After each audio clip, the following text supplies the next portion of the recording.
और इस वक्त की सबसे बड़ी खबर आपको बता दें, सीएए को लेकर अधिसूचना जारी कर दी गई है।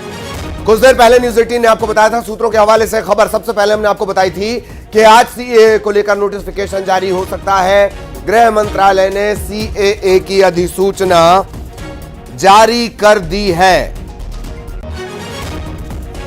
बिल को पास कराने के बाद ये रुका हुआ था, मामला रुका हुआ था।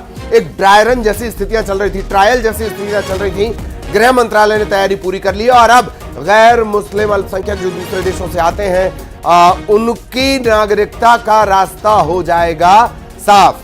कुछ देर पहले न्यूज 18 ने आपको बताया था कि आज ये अधिसूचना जारी हो सकती है। शैलेंद्र बांगू हमारे नेशनल एडिटर, वो हमारे साथ जुड़े थे। उन्होंने कहा था सूत्रों के हवाले से बड़ी खबर हम आपको बता रहे हैं। आखिरकार वही हुआ। न्यूज 18 ने जो खबर आपको दिखाई, लीजिए आपकी स्क्रीन पर। सीएए की अधिसूचना, सीएए को लेकर अधिसूचना जारी कर दी गई है। गृह मंत्रालय ने अधिसूचना जारी कर दी है।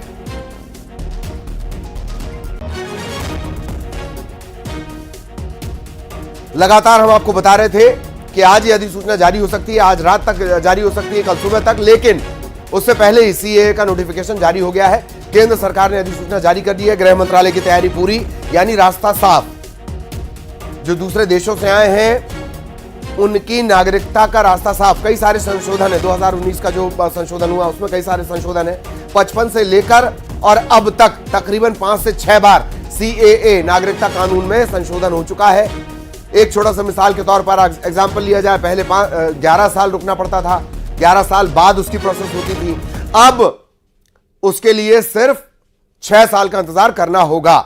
सीएए को लेकर अधिसूचना जारी। हमने आपको बताया था कि कभी भी अधिसूचना जारी हो सकती है, आज शाम को जारी हो सकती है या कल सुबह अधिसूचना जारी हो सकती है। और आखिरकार यह बड़ा ऐलान, सीएए को लेकर अधिसूचना जारी। अनूप गुप्ता हमारे वरिष्ठ सहयोगी, वो इस वक्त हमारे साथ जुड़े हुए हैं। आखिरकार जो न्यूज 18 ने बताया था कि आज ये जारी हो सकती है सीएए को लेकर अधिसूचना जारी हो गई। जी अनूप। बिल्कुल, देखिए भारत सरकार ने इसकी आधिकारिक घोषणा कर दी है। लगातार जिस बात का जिक्र हम कर रहे थे कि जल्द से जल्द लागू हो जाएगी, तो लागू कर दिया गया है कि आधिकारिक रूप से केंद्र सरकार की तरफ से करी गई है। देखिए बीजेपी के मैनिफेस्टो में भी 2019 में भी कि सीएए लागू, और जिस तरीके से लोकसभा चुनाव कह सकते हैं कि सर पे चलिए, आवाज की कुछ दिक्कत है, एक बार फिर हम संपर्क करने की कोशिश करेंगे अनूप से। और सीएए के लागू होने से क्या कुछ सीएए से जुड़ी जो तमाम जानकारियां वो नीचे आप देख सकते हैं। 3 पड़ोसी देशों के शरणार्थियों को इसके बाद नागरिकता मिलने का रास्ता साफ हो जाएगा। अफगानिस्तान है, पाकिस्तान है, बांग्लादेश है, इसके अलावा भी देश हैं। सो हिंदू, सिख, बौद्ध शरणार्थी अब आसानी से भारतीय नागरिक बन पाएंगे। जैन, ईसाई, पारसी जो शरणार्थी हैं वो भारतीय नागरिक बन पाएंगे। अवैध तरीके से जो भारत पहुंच गए गैर मुस्लिम हैं उनको इसका लाभ मिलेगा। केंद्र के पास भारतीय नागरिकता देने का अधिकार होगा। न्यूज 18 पर एक खबर चलाए जाने के बाद यह बात भी जानकारी आई कि प्रधानमंत्री आज चर्चा करने वाले हैं और माना यह गया कि सीएए से जुड़ी ही वो चर्चा हो सकती है। हालांकि अब तक ये साफ नहीं हो पाया कि प्रधानमंत्री आज जब आएंगे तो किन मुद्दे पर चर्चा करेंगे। एक बार फिर अनूप गुप्ता हमारे साथ जुड़ चुके हैं।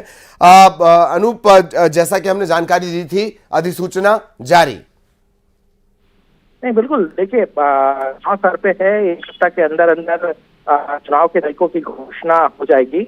और 2019 लोकसभा चुनाव में बीजेपी ने अपने मैनिफेस्टो में भी सीएए लागू करने का वायदा बीजेपी की तरफ से की गई थी। अब बीजेपी की सरकार जब ये पूरा कार्यकाल कह सकते हैं हो रहा है, उसे पहले अगर सीएए को इम्प्लीमेंट करने की घोषणा करती है तो बड़ा कह सकते हैं कि मास्टर स्ट्रोक है, बड़ा फैसला है, ताकि जितने भी वायदे बीजेपी सरकार की तरफ की गई उसको सरकार, मौजूदा सरकार ने पूरा किया। रहा सवाल, कई सवाल किए जा सकते हैं कितनी देरी क्यों हुई, क्योंकि इसकी पूरी प्रक्रिया थी जिसको गृह मंत्रालय ने माना, उसकी प्रक्रिया को पूरा किया। किस तरीके से हमने देखा कि लॉ कमीशन से इस पे सजेशन लिया गया, जो भी इसके स्टेक होल्डर थे उनसे सजेशन लिया गया और उसके बाद फाइनली जो है वो इस पर मुहर लगाई गई। बड़ा फैसला